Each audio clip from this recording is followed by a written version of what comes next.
سلسلہ گفتگو میں ہماری ایک کوشش ہوتی ہے کہ کچھ اہم سماجی موضوعات پہ رک کر غامدی صاحب سے دقت نظر اور تفصیل کے ساتھ استفادہ کریں اور یہ جانیں کہ اس مسئلے کی تنقید، اس کے حل کے کیا مراحل ہیں اور وہ کیا محکم، منظم اور جامع لاہ عمل ہے جس سے گزر کر ہم مرتب انداز میں کچھ نتائج حاصل کر سکتے ہیں۔ پاکستان ہمارا ملک ہے، جمہوریت اس کا طرز حکمرانی ہے، نام کے ساتھ بھی جمہوریت جڑا ہوا ہے اور ہم یہ جانتے ہیں کہ دنیا میں اس وقت بقا کی ضامن بھی صرف اور صرف جمہوریت ہی ہے۔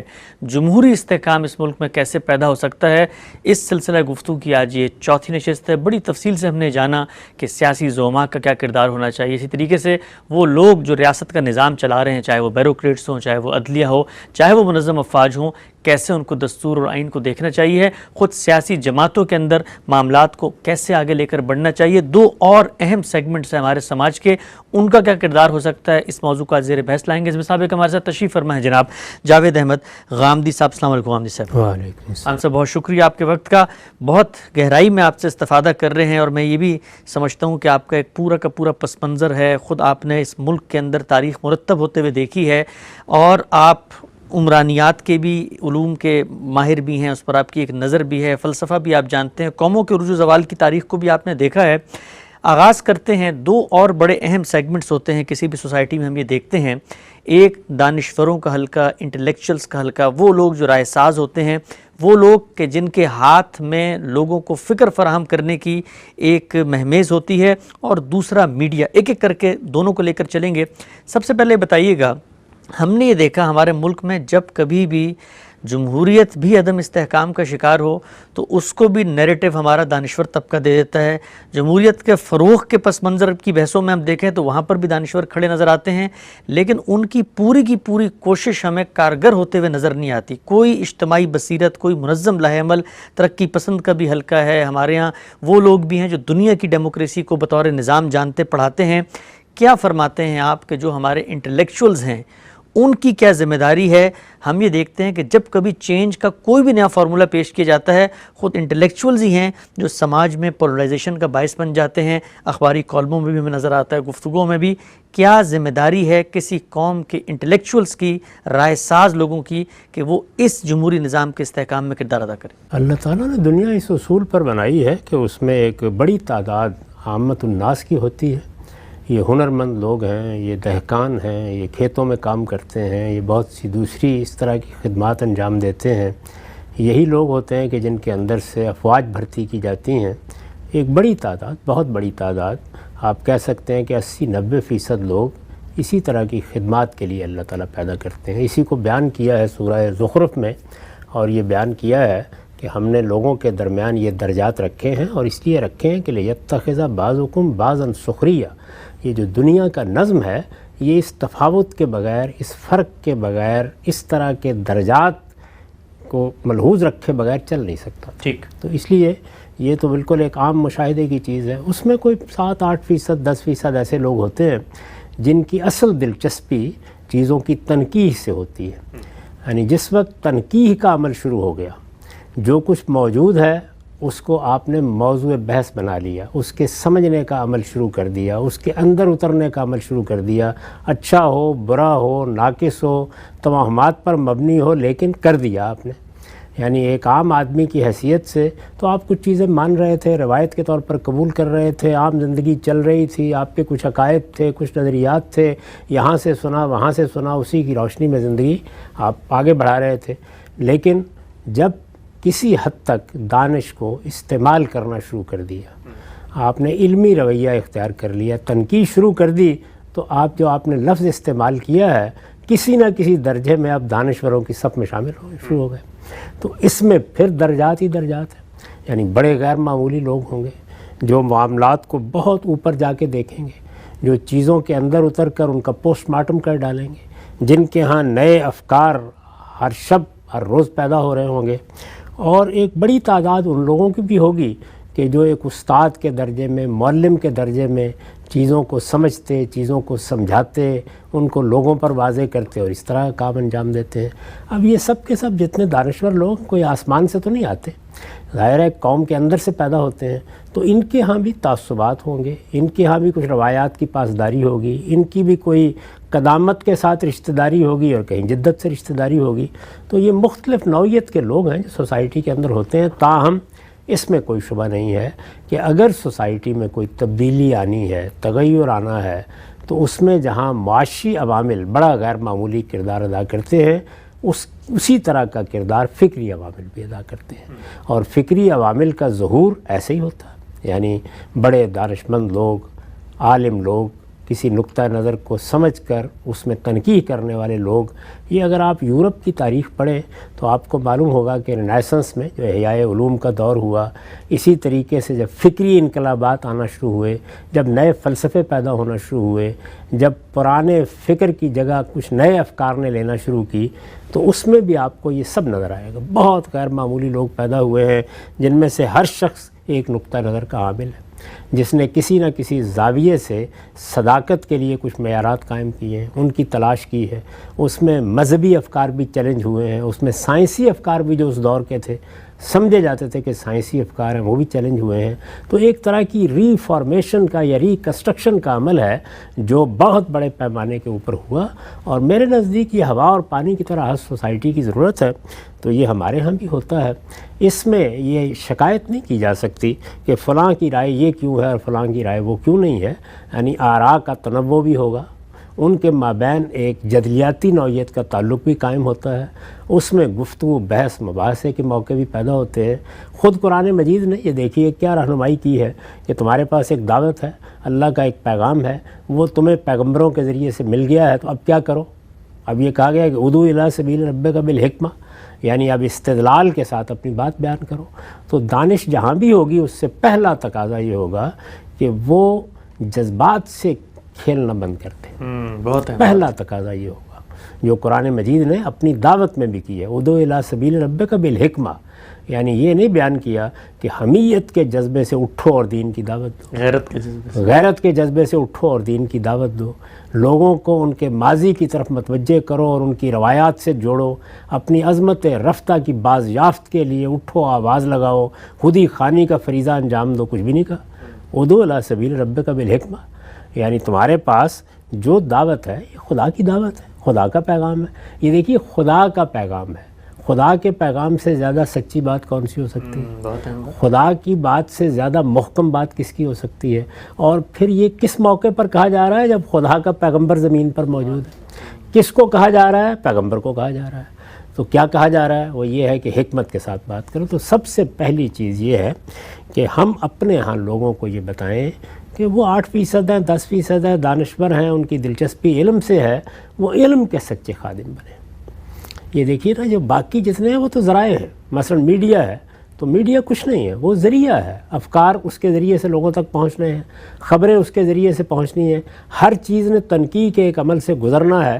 وہ ڈرامہ ہے، وہ کوئی کھیل ہے، وہ کسی نوعیت کا کوئی اور پروگرام ہے، وہ تفریحی نوعیت کا پروگرام بھی ہے.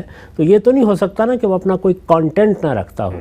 تو اس کو جو لوگ ترتیب دیں گے وہ یہی لوگ ہوں گے، یعنی دانشور ہوں گے، ہنرمند ہوں گے، فنون لطیفہ سے دلچسپی رکھنے والے لوگ ہوں گے، یہی لوگ ہیں. تو سب سے پہلی چیز یہ ہے کہ اگر ان کے پاس کوئی پیغام ہے، وہ پیغام صحیح ہے، وہ غلط ہے، اس کو الگ رکھیے. یہ لوگوں کی یہ تربیت کرے کہ ہم علم کا راستہ اختیار کریں گے. اور علم کا راستہ کون سا راستہ ہے؟ علم کا راستہ وہ ہے جس کو قرآن نے ادعو الی سبیل ربک بالحکمہ میں بیان کیا، یعنی استدلال کا راستہ. وہاں پر حکمت کا لفظ استدلال کے مفہوم میں آیا ہے. اچھا. یعنی دلیل سے بات کرو، جو بات ہے اس کے مقدمات متعین کرو، ان مقدمات کو جس طرح ہونا چاہیے اس طرح ان کو پیش کرو، اور پھر نہایت ہی عمدہ طریقے سے، مہذب طریقے سے اپنی بات لوگوں کے سامنے رکھ دو. تو لفظ ایسا استعمال کیا ہے کہ وہ ایک طرف اس بات کو بیان کرتا ہے کہ تمہاری بات کو مبنی بر استدلال ہونا چاہیے، اور دوسری جانب یہ بیان کرتا ہے کہ بات کو بیان کرنے کی اخلاقیات کیا ہے. یعنی دونوں چیزوں کا احاطہ کر لیتا ہے. تو اس لیے میرے نزدیک جو بھی لوگ دانشور ہیں یا دانشور اپنے آپ کو سمجھتے ہیں، اس میں کسی بھی درجے کی خدمت انجام دے رہے ہیں، اعلیٰ ترین درجے کی یا کمتر درجے کی. سب سے پہلی اور بنیادی چیز یہ ہے کہ وہ لوگوں کے سامنے اپنی بات استدلال سے رکھیں. اور استدلال جہاں ہوگا وہاں جو چیز وجود میں آئے گی وہ کیا ہوگی؟ وہ نقد ہوگا، تنقید ہوگی، کرٹیسزم ہوگا. یعنی آپ جو کچھ موجود ہے اس کی تحلیل کریں گے، اس کا تجزیہ کریں گے، آپ یہ بتائیں گے کہ اس میں خرابی کہاں ہے، اس لیے کہ جو کچھ موجود ہے اس پر تو لوگ قانع ہوتے ہیں، مطمئن ہوتے ہیں، اسی کے ساتھ چمٹے ہوئے ہوتے ہیں، اس کے ساتھ ان کی محبت ہوتی ہے، اس پر وہ ادنا درجے میں کوئی تنقید سننے کے لیے تیار نہیں ہوتے۔ تو ایک دانشور کا کیا کام ہے؟ وہ یہ ہے کہ وہ لوگوں کو تنقید کر کے بتائے کہ تہذیب اور شائستگی کے ساتھ چیزوں کی ایسے تحلیل کرتے ہیں۔ علم کا راستہ صرف تنقید کا راستہ ہے، یہ ذہن میں اچھی طرح جاگزین کر لیجئے کہ تنقید تنقیص نہیں ہوتی۔ تنقید کا مطلب یہ ہے کہ آپ نے جانچ کر پرکھ کر کسی چیز کو بتانا ہے کیا چیز ہے۔ اس میں مذہبی افکار ہوں گے، اسی طریقے سے جانچے پرکھے جائیں گے، سائنسی افکار ہوں گے، اسی طرح جانچے اور پرکھے جائیں گے، سماجی عمرانی افکار ہوں گے، اسی طرح جانچے پرکھے جائیں گے۔ تو آپ جانچنے اور پرکھنے کا یہ جو عمل ہے اس کو زندہ کر دیں معاشرے کے اندر۔ یہ عمل جب زندہ ہوتا ہے تو اس پر کوئی قدغن لگانے کی ضرورت نہیں ہے، اس میں کسی کو متہم کرنے کی ضرورت نہیں ہے، اس کے بارے میں کوئی واز کرنے کی ضرورت نہیں کہ تم فلاں بات کہو گے اور فلاں نہیں کہو گے۔ صرف ایک ہی بات کہنے کی ضرورت ہے، وہ یہ ہے کہ جو کہنا ہے دیانتداری کے ساتھ کہو، اور دوسرے یہ کہ تہذیب اور شائستگی کے آداب کا لحاظ رکھو۔ یعنی بڑی سے بڑی بات بھی کہنی ہے تو یہ کوئی طریقہ نہیں ہے کہ آپ دوسرے کے کپڑے اتار دیں یا دوسرے کو گالی دیں یا پروپیگنڈے کا طریقہ اختیار کریں، اپنی بات آپ بیان کیجیے۔ اور میں آپ سے عرض کرتا ہوں کہ دنیا بھر میں یہ تجربہ ہے کہ کوئی نیا فکر بھی جب پیدا ہوگا، کوئی نئی چیز سامنے آئے گی، تنقید کا کوئی نیا پہلو جب نمودار ہوگا، یہ ممکن ہی نہیں کہ آپ اس کا راستہ روک سکیں۔ وہ آج نہیں کل اپنی راہ نکال لے گا اگر اس کے اندر قوت موجود ہے۔ پروپیگنڈے کی طاقت سے آپ زیادہ سے زیادہ کیا کر سکتے ہیں؟ وقتی طور پر کوئی بند باندھ لیں گے، اور اس میں یہ خیال ہوتا ہے کہ ہم نے راستہ روک لیا، جبکہ ہوتا اس کے بالکل برخلاف ہے۔ جتنا پروپیگنڈا کیا جاتا ہے، جتنے غلط طریقے اختیار کیے جاتے ہیں، جتنا تہذیب اور شائستگی کا دامن چھوڑا جاتا ہے، اتنا ہی اگر کسی فکر کے اندر قوت ہے، جان ہے، تو وہ اپنی جگہ بناتا چلا جاتا ہے۔ تو اس لیے سب لوگوں کو کہتے ہیں نا کہ فلاں چیز کا ضابطہ اخلاق بنا لے، تو سب لوگوں کو یہ سمجھ لینا چاہیے کہ جس وقت آپ کسی نقطہ نظر کی تنقید کر رہے ہیں تو آپ کو بالحکمہ کرنی چاہیے۔ قرآن مجید کے الفاظ میں یعنی اب صرف استدلال ہے جس کی روشنی میں، جس کو ہاتھ میں لے کر، جس کو عصا بنا کے آپ کو یہ سفر طے کرنا ہے۔ تو آج آپ یہ بات متعین طور پر سمجھ لیں کہ ہمارے ملک میں وہ لوگ بھی ہیں جن کے افکار خود ان کے اپنے کہنے کے مطابق لبرل افکار ہیں، وہ لوگ بھی ہیں جو اپنے آپ کو مذہبی کہتے ہیں یا مذہب سے یا مذہبی نقطہ ہے نظر سے دلچسپی رکھتے ہیں۔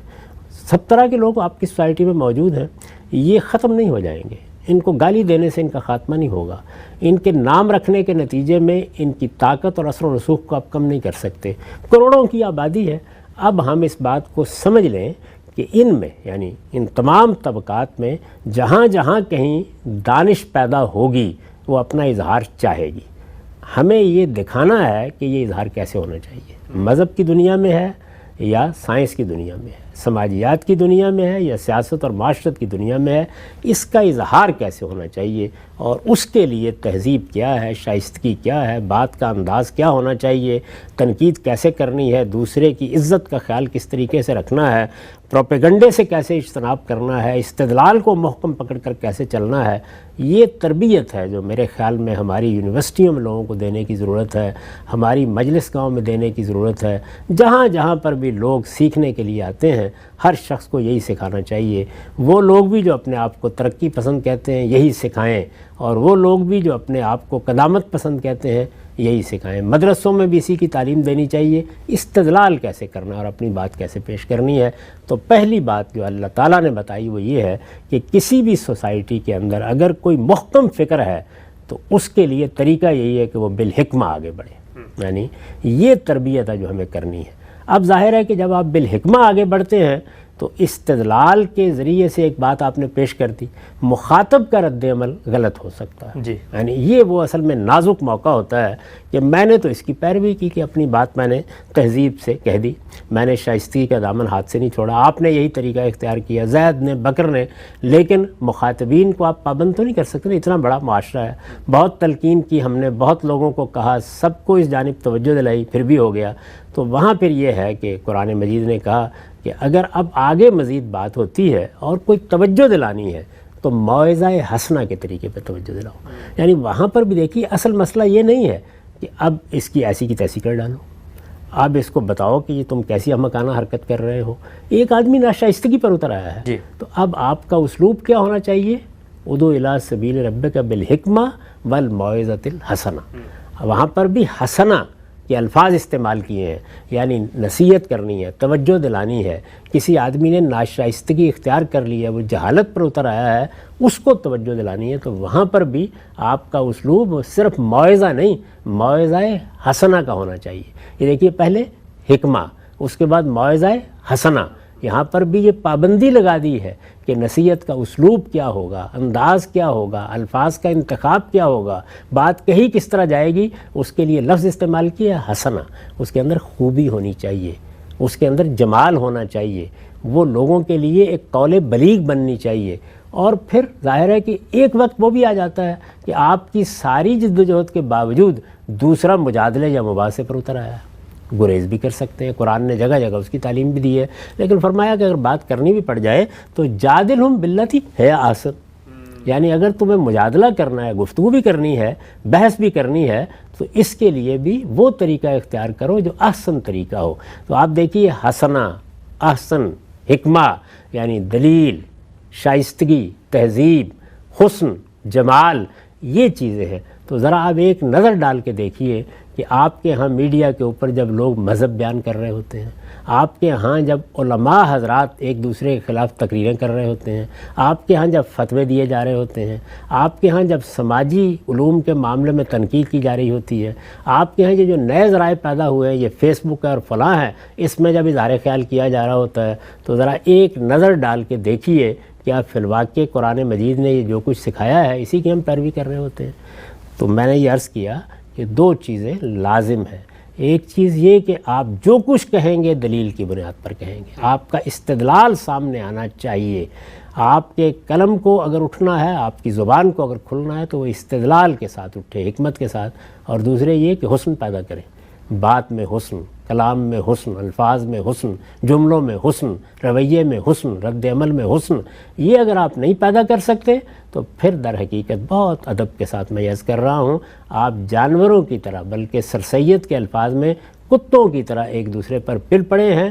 اور یہ شان نہیں ہے کہ انسان اپنے لیے اختیار کرتا ہے. آپ سب بڑی ہی خوبصورتی کے ساتھ آپ نے یہ جو پورا تجزیہ کیا ہے، اور حیرت اس بات پر بھی ہوتی ہے کہ اللہ کی کتاب کو بظاہر ہم پڑھتے ہیں، ایک آیت کے اندر جو کچھ پوشیدہ ہے. حالانکہ یہ آیت ہم ہر جمعے کی نماز کے خطبے میں یہ سنتے بھی ہیں، روزانہ اس کی تلاوت بھی کرتے ہیں، لیکن اس کے اندر جو ایک اتھا معنویت اور ایک گہرائی ہے جس کو آپ نے واضح کیا. اچھا یہ بتائیے گا کہ یہ جو ہمارا بر صغیر ہے، اس کی سرزمین میں، اس کی فضا میں یہ جذباتیت کی بڑی ہی، جس کو آپ کہتے ہیں، مردم خیز ہے. ہر مفکر، ہر دائی، ہر عالم جب بھی یہاں اٹھا ہے تو اس نے جب جذبات کو اپنا مشرِ راہ بنایا ہے تو اس کی بڑی قبولیت بھی ہوئی ہے.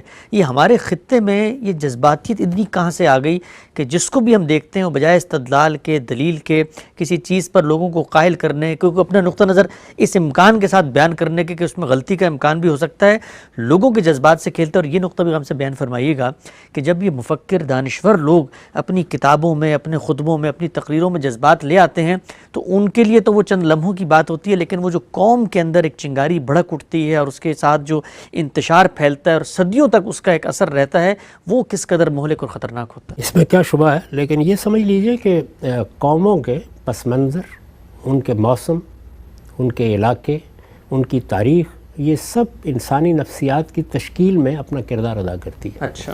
تو ہمارے ہاں بھی یہ ہے، یعنی وہ قومیں کہ جو ٹھنڈے علاقوں میں بستی رہی ہیں ان کے ہاں استدلال کے طریقے بھی بالکل مختلف ہو جاتے ہیں. بہت عجیب بات. تو بہت سی چیزیں ہیں جو اس پہ اثر انداز ہوتی ہیں.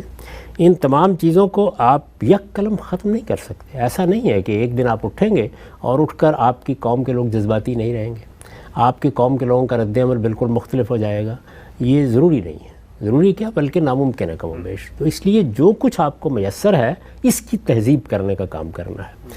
جن جگہوں پر لوگوں کا عمومی مزاج استدلال کا ہوتا ہے وہ ٹھنڈے دل و دماغ کے ساتھ تجزیہ کرتے ہیں، ان کے رد عمل میں جذباتیت نہیں ہوتی، ان کے ہاں اس طرح کے الفاظ بہت نہیں بولے جا رہے ہوتے یہ حمیت ہے، یہ غیرت ہے اور یہ فلاں ہے۔ ان کے ہاں جس وقت اختلاف ہوتا ہے تو اس کا لازمی نتیجہ یہ نکلتا ہے کہ وہ استدلال میں ڈھلنا شروع ہو جاتا ہے۔ یہ آپ نے دیکھا ہوگا کہ ہم لوگوں نے کوئی 10 سال ملیشیا میں گزارے، وہاں پر بہت سے لوگ تھے جن کے ساتھ بات کرنے کا موقع بھی ملا، ہم نے گلیوں بازاروں میں بھی لوگوں کو دیکھا، رد عمل ظاہر کرتے ہوئے دیکھا، تو یہ بالکل واضح ہو جاتا تھا کہ قومی مزاج صدیوں میں تشکیل پاتا ہے، اور اس قومی مزاج میں بہت سی خصوصیات پیدا ہو جاتی ہیں، خاص طور پر اگر اختلاط کم ہوا ہو تو پھر غیر معمولی طریقے پر وہ تاریخ کے مختلف ادوار میں بدلتا چلا جاتا ہے۔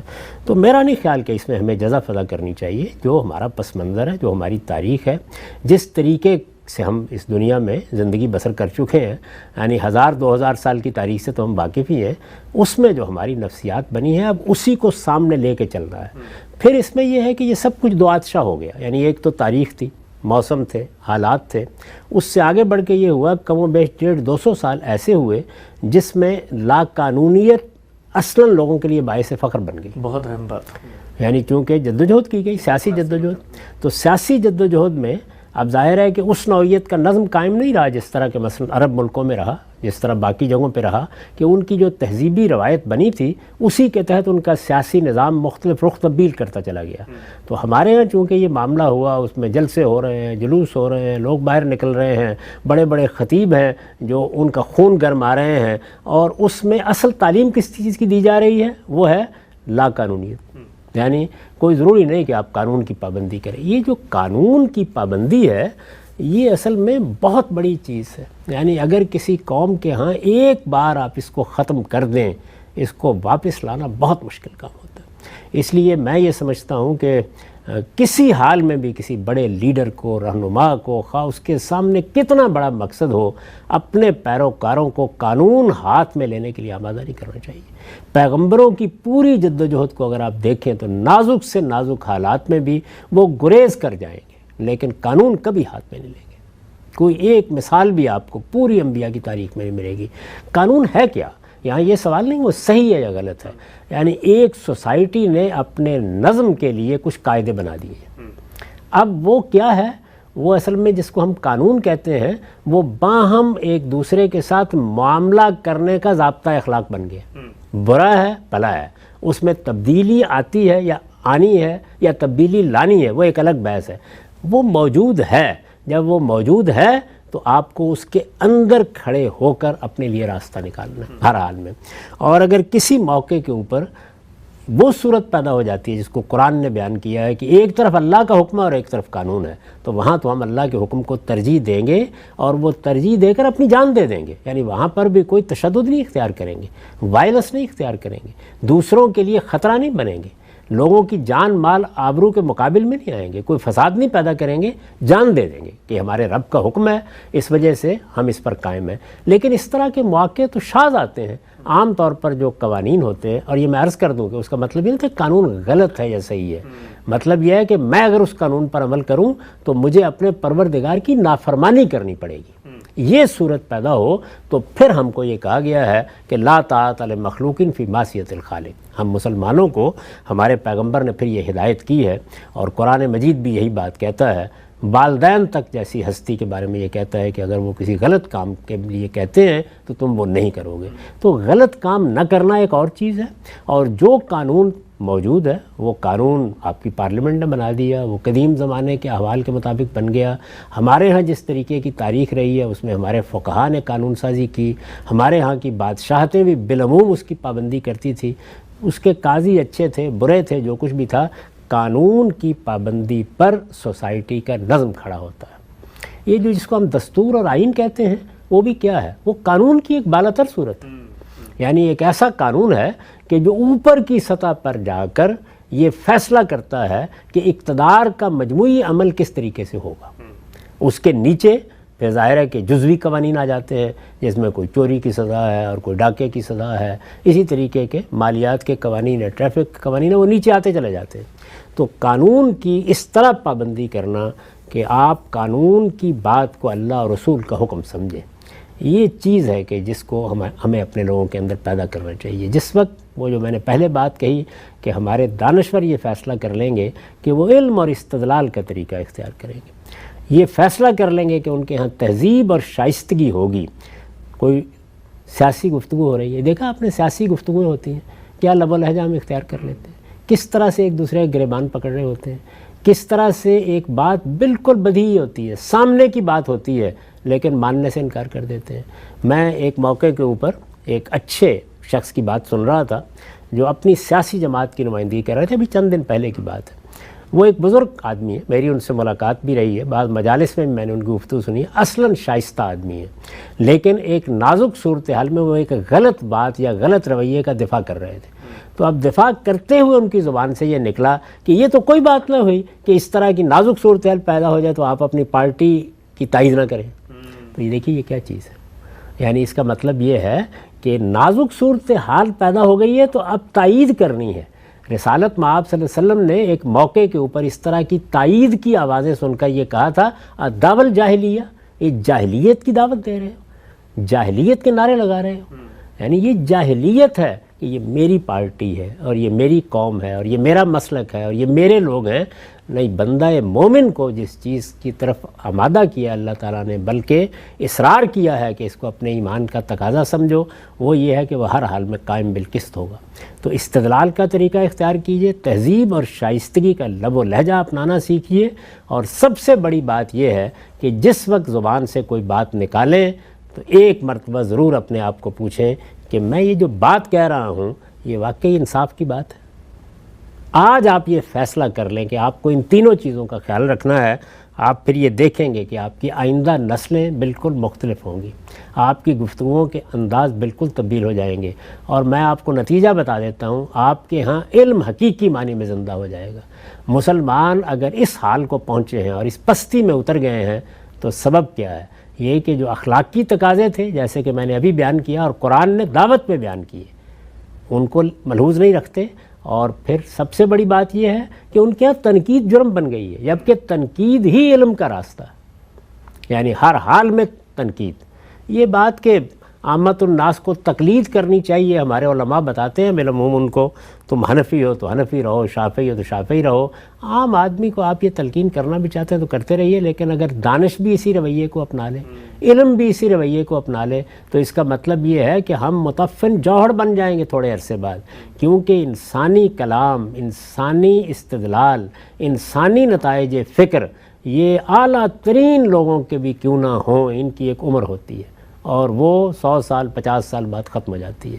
یہ صرف اللہ کی کتاب اور اللہ کے پیغمبروں کا علم ہے کہ جس کے اندر ابدیت ہے اور جو قیامت تک اسی طرح زندہ رہے گا۔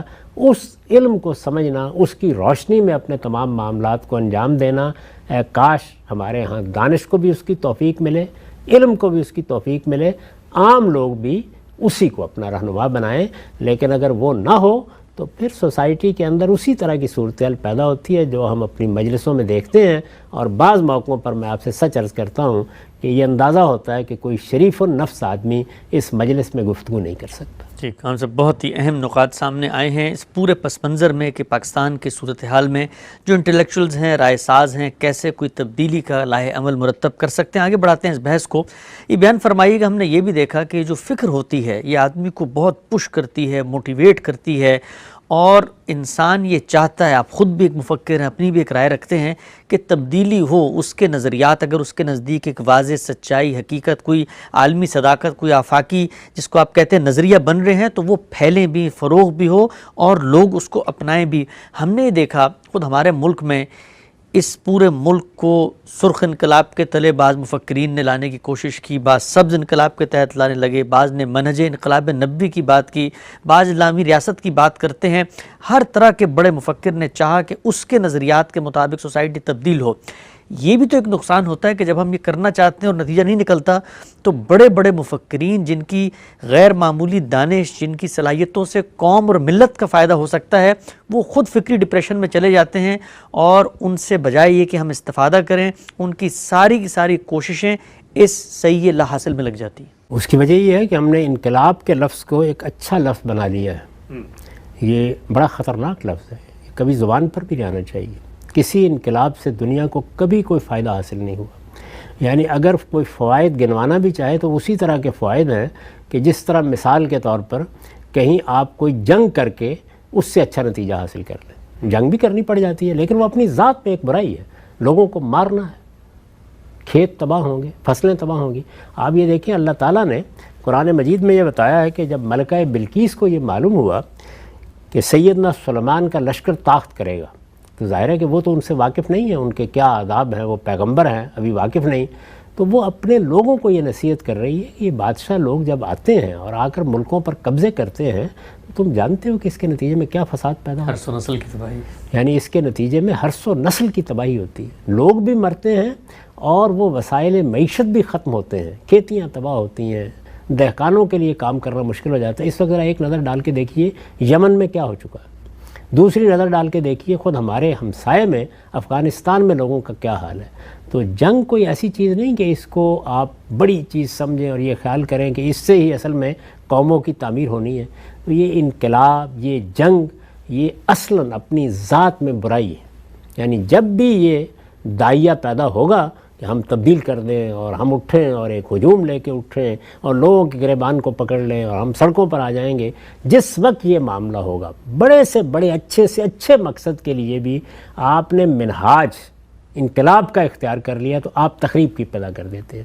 اس لیے اللہ کے پیغمبروں کی تعلیمات میں یہ لفظ کبھی استعمال نہیں ہوتا. وہ کیا کہتے ہیں, ما اريد الا الاصلاح, ہم اصلاح چاہتے ہیں. وہ ریفارم کا نقطہ نظر لے کے اٹھتے ہیں.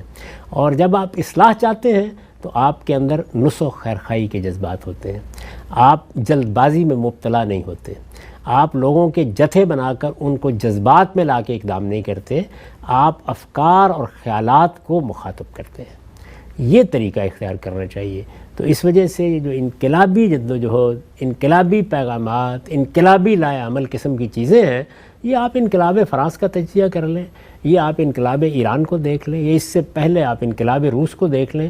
پوری دنیا کی تاریخ میں اس طرح کے انقلابات خواہ وہ کسی نظریے کی بنیاد پر آئے ہوں یا اس سے پہلے بعض فاتحین نے خود اپنی تلوار سے برپا کر ڈالے ہوں, وہ بھی تو انقلابی کہتے تھے اس کو.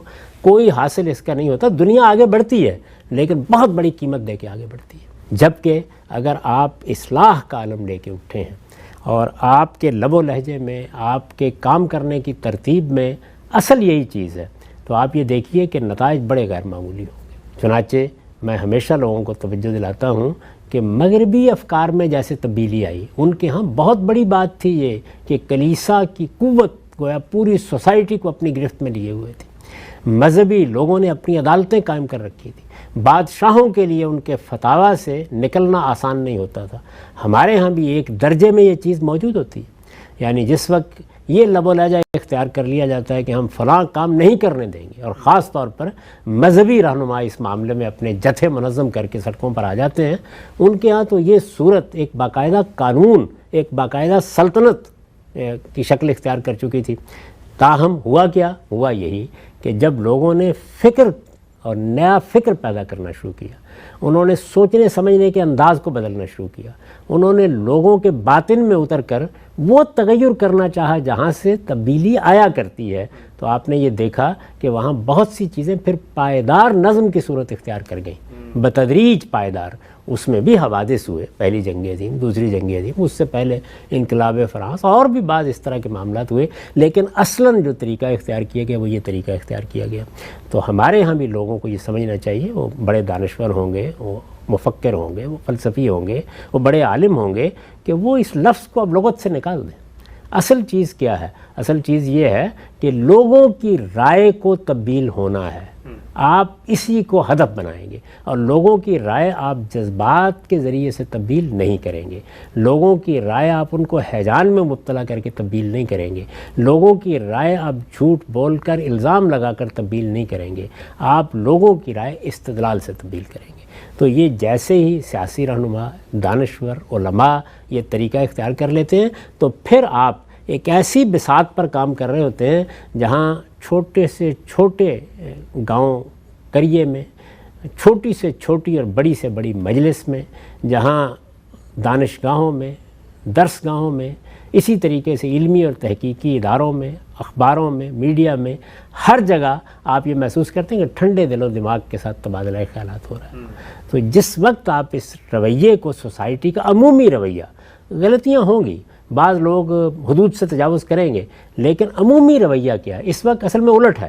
یعنی آپ کو چند لوگ ملیں گے ایسے جو اپنی بات شائستگی سے کہیں گے، جو فتوے کی زبان استعمال نہیں کریں گے، جو استدلال سے اپنی بات کہہ کے خاموش ہو جائیں گے، جن کے ہاں کوئی پروپیگنڈے کا انداز نہیں ہوگا۔ چند لوگ ملیں گے، میں صرف علماء کی بات نہیں کر رہا، یعنی دین کے علماء کی، ہر علم و فن میں علماء ہوتے ہیں، تو بہت چند لوگ ملیں گے۔ آپ اس ترتیب کو اگر الٹنے میں کامیاب ہو جاتے ہیں کہ چند لوگ ہیں کہ جو کبھی کبھی ہاتھ سے اکھڑ جاتے ہیں، چند لوگ ہیں کہ جن کے ہاں اس طرح آپ دیکھتے ہیں کہ وہ حدود کا خیال نہیں رکھ رہے، یا اپنے جذبات پر قابو نہیں پا رہے، یا دوسرے کے بارے میں غلط رویہ اختیار کرتے ہیں، تو چند لوگوں سے تو نمٹا جا سکتا ہے، اور جہاں ہر تیسرا چوتھا آدمی یہی رویہ اختیار کیے ہو وہاں بہت مشکل ہو جاتا ہے۔ تو سب سے بڑی چیز یہ ہے کہ ہم یہ انقلابی طریقہ کار، انقلابی جدوجہد، انقلابی نعرے، ان چیزوں سے نکلیں۔ یہ ہمارے ہاں ایک زمانہ رہا ہے، اور میں نے اپنے شباب کے زمانے میں، طالب علمی کے زمانے میں یہ سب دیکھا ہے، یہ بالکل بے حاصل رہا، اس سے کوئی چیز نہیں ملی۔ اس کے تحت جو نوجوانوں میں بھی کام ہوا اس نے ان کو علم سے بیگانہ کر دیا۔ اس کے نتیجے میں ہماری درسگاہوں تک میں لوگوں نے ایک دوسرے پر ستم توڑے، ظلم کیے، مار پیٹ ہوئی۔ اس کے نتیجے میں اساتذہ کے ساتھ ایسا سلوک ہوا جو کسی جگہ بھی یا کسی معاشرے میں بھی قابل قبول نہیں ہوتا۔ یہ سب کچھ ہم نے اپنی آنکھوں کے ساتھ دیکھا ہے۔ تو ان چیزوں سے اپنے آپ کو الگ کر کے استدلال کا طریقہ، حکمت کا طریقہ، اسی لیے میں نے سب سے پہلے توجہ دلائی ہے کہ وہ دین جو خدا کا دین ہے، جس کے حق ہونے کے بارے میں میرے پروردگار کو تو کوئی شبہ نہیں ہے، وہ یہ کہتا ہے اس کو بھی پیش کرنا ہے، تو اس کے لیے لائے عمل یہ ہے۔ یعنی اس میں کسی جگہ یہ نہیں کہا کہ اس کو انقلابی طریقے سے پیش کرو، اور اس کے لیے نعرے لگاؤ، اور اس کے لیے لوگوں کو منظم کرو، اور اس کے لیے ان کو میدان میں لے آؤ، اور اس کے لیے حملہ آور ہو جاؤ، اور اس کے لیے اس طرح کے اقدامات کرو کہ جس میں یہ اور یہ ہو جائے۔ کچھ بھی نہیں کہا اس میں، بلکہ یہ کہا ہے کہ حکمت، دانائی، استدلال کے ساتھ بات بیان کرو، اچھی نصیحت کرو، بحث کا موقع بھی آ جائے تو لوگ دیکھیں اور یہ کہیں کہ کیا خوبصورت اسلوب ہے بحث کرنے کا، کس شائستگی کے ساتھ بات کی جا رہی ہے، کس طرح ایک دوسرے کی بات سنی جا رہی ہے، کس طریقے سے نقد و نظر بھی ہو رہا ہے تو کس احترام کے ساتھ ہو رہا ہے، اور کس طرح دوسرے کی عزت کا خیال کر کے ہو رہا ہے۔ میں آپ سے عرض کرتا ہوں کہ یہ جو چیز ہماری سوسائٹی میں ہے، یہ اس وقت اپنے کمال کو پہنچ جاتی ہے جب آپ یہ سمجھ لیتے ہیں کہ انسان کی صرف جان پر حملہ غلط نہیں ہے، اس کا مال لوٹ لینا غلط نہیں ہے، اس کی آبرو اور اس کی عزت کی بھی یہی اہمیت ہے۔ یہ جو آبرو اور عزت ہے کسی کی، یعنی ہم کسی پر الزام لگانے جا رہے ہیں، ہم کسی کے خلاف کوئی اقدام کرنے جا رہے ہیں جس سے اس کی عزت پر حرف آئے گا۔ ہمارے پیغمبر نے ہمیں یہ تعلیم دی ہے کہ یہ جان، مال اور آبرو تینوں حرمت رکھتی ہیں، ان میں سے کسی چیز کی اہمیت کم نہیں ہے۔ اور اس موقع پر یہ کہا جب کہ آخری وصیت کی جا رہی تھی کہ یہ جو شہر ہے جس میں میں کھڑا ہوں، اور یہ جو حرم ہے، اور یہ جو مہینہ تم دیکھ رہے ہو، جیسی حرمت ان چیزوں کو حاصل ہے ویسی حرمت تمہاری جان، تمہارے مال اور تمہاری آبرو کو حاصل ہے۔ یہ دیکھا ہوگا آپ نے کہ لوگ ایک دوسرے پر الزام لگاتے ہیں، وہ جھوٹ بولتے ہیں، وہ تہمتیں تراشتے ہیں، وہ ایک دوسرے کے خلاف مقدمات جھوٹے دائر کرتے ہیں۔ یہ صرف عام لوگ نہیں کرتے، یہ دانشور کرتے ہیں، یہ سیاست دان کرتے ہیں، یہ لوگوں کے رہنما کرتے ہیں، اور اس کے بعد اطمینان کے ساتھ کہہ دیتے ہیں کہ ہم سے غلطی ہو گئی۔ تو پھر اگر غلطی کا احساس ہو گیا تو آپ دوسرے کے پاؤں میں جا کر بیٹھ جائیے، اس سے معافی مانگیے۔ آپ نے ایک ایسے شخص کی عزت پر ہاتھ ڈالا ہے جس کی عزت کو کعبے کی طرح کی حرمت حاصل ہے، یہ معمولی بات ہے۔ اس سبق کو ذرا پڑھیے، اپنے آپ کو بھی یہ سبق دیجیے، اور اس کے بعد دیکھیے کہ ہم جب دوسروں کے بارے میں بات کر رہے ہوتے ہیں، خواہ وہ ہمارے سیاسی مخالفین ہوں، خواہ وہ ہمارے علمی لحاظ سے مخالف ہوں، یا ہم سے اختلاف رکھتے ہوں، تو ہمارا لب و لہجہ کیا ہوتا ہے، ہمارا انداز کیا ہوتا ہے، ہم کس طریقے سے لوگوں کی عزت آبرو پر حملہ آور ہو جاتے ہیں۔ کوئی شخص ذرا سا اختلاف کرتا ہے تو ہم فوراً کہتے ہیں کہ اس نے کسی سے پیسے لے لیے ہوں گے، یہ فلاں کا ایجنٹ ہوگا، اور یہ دیکھتے نہیں کہ اگر قیامت کی عدالت میں کھڑے ہو کر خدا نے پوچھ لیا کہ تم نے یہ بات کس بنیاد پر کی تھی تو ہمارے پاس کہنے کے لیے کیا ہوگا اس موقع کے اوپر۔ تو اس لیے میں بہت درد مندی سے عرض کرتا ہوں کہ ایک تو ہمیں اپنے لب و لہجے کو درست کرنا چاہیے، اپنے طرز عمل کو دیکھنا چاہیے. یہ انقلابی قسم کے نعروں کے بجائے اگر کوئی تبدیلی ہم چاہتے ہیں تو اصلاح کا لفظ اختیار کرنا چاہیے، ریفارمیشن کا لفظ اختیار کرنا چاہیے، اور اس میں طریقہ وہی اپنانا چاہیے کہ ہم لوگوں کے افکار پر استدلال سے اثر انداز ہوں. ہم صاحب بہت ہی اہم گفتگو ہے. ناظرین کرام، پروگرام کا وقت تو یہاں پہ ختم ہوتا ہے، لیکن دل یہی چاہ رہا ہے کہ غامدی صاحب کی گفتگو جاری رہے اور ہم سنتے رہیں. اس گفتگو کی مہمیز تو جو کچھ حالات ہمارے ملک میں ایک جمہوری عدم استحکام کا باعث بنے، لوگوں کے اندر نفرت، لوگوں کے اندر پولرائزیشن، لوگوں کے اندر ایک تناؤ کی کیفیت سوسائٹی کی شیرازہ بندی کے نتیجے میں سامنے آئی.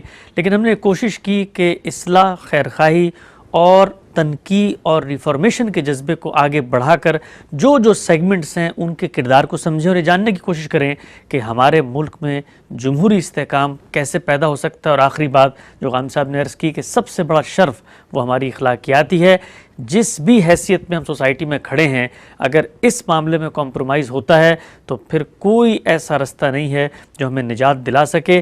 سیاستدانوں کی کیا ذمہ داری ہے، ملک کے باقی جو عناصر ہیں ان کی کیا ذمہ داری ہے، انٹلیکچوئلز اور میڈیا کیسے معاملات کو بہتر کر سکتا ہے، یہ سارے موضوعات زیر بحث ہے. انشاءاللہ آئندہ ایک نئے موضوع کے ساتھ حاضر خدمت ہوں گے. پروگرام کا یہاں پہ وقت ختم ہوتا ہے، اجازت دیجیے.